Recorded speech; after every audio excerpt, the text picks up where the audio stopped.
अगर अतीक अहमद पहले ही अपराध करने की कीमत समझ लेता तो ये भी समझ लेता कि जो वो कर रहा है उसका कर्मा उसी पर आ जाएगा, तो आज का दिन शायद उसे देखना नहीं पड़ता।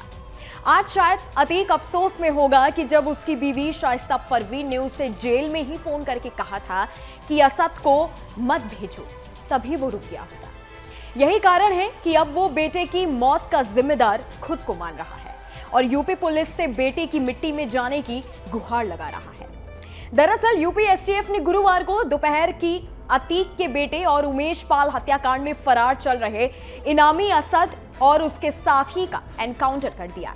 संयोग की बात यह थी कि जब झांसी के बड़ा गांव थाना क्षेत्र में यह एनकाउंटर हो रहा था, ठीक उसी समय अतीक अहमद और उसके भाई अशरफ को प्रयागराज की कोर्ट में पेश किया जा रहा था। जैसे ही अतीक को बेटे की मौत की खबर मिली तो वो रो पड़ा। वहीं अशरफ भी हैरान था। इन्हें मानो यकीन नहीं हो रहा था कि करीब 45 दिनों से फरार चल रहा असद पुलिस की गोली का शिकार बन जाएगा। अब बेटे की मौत का जिम्मेदार अतीक खुद को मान रहा है। कोर्ट से बाहर आते वक्त असद के बारे में पूछे जाने पर उसने कहा कि यह सब उसकी वजह से हुआ है। उसने ये भी पूछा कि असद को कहां दफनाया जाएगा। अब वो असद की मिट्टी में जाना चाहता है और यूपी पुलिस से इसकी व्यवस्था कराए जाने की गुहार लगा रहा है।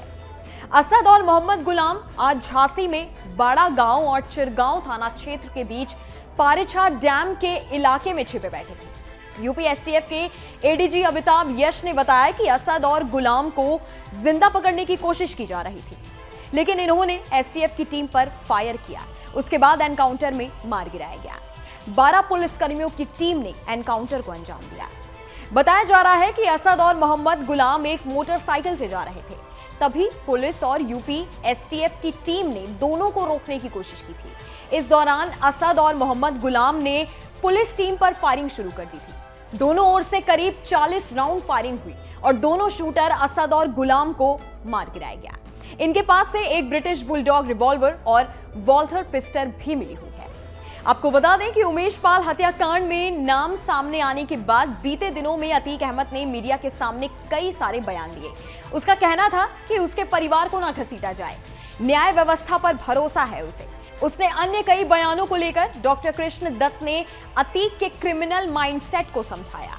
उन्होंने कहा कि अतीक की बॉडी लैंग्वेज बताती है कि वो हमदर्दी लेने का प्रयास कर रहा है। अतीक के जवाब देने के बाद जब असद पर सवाल किया गया तो वो भड़क उठा।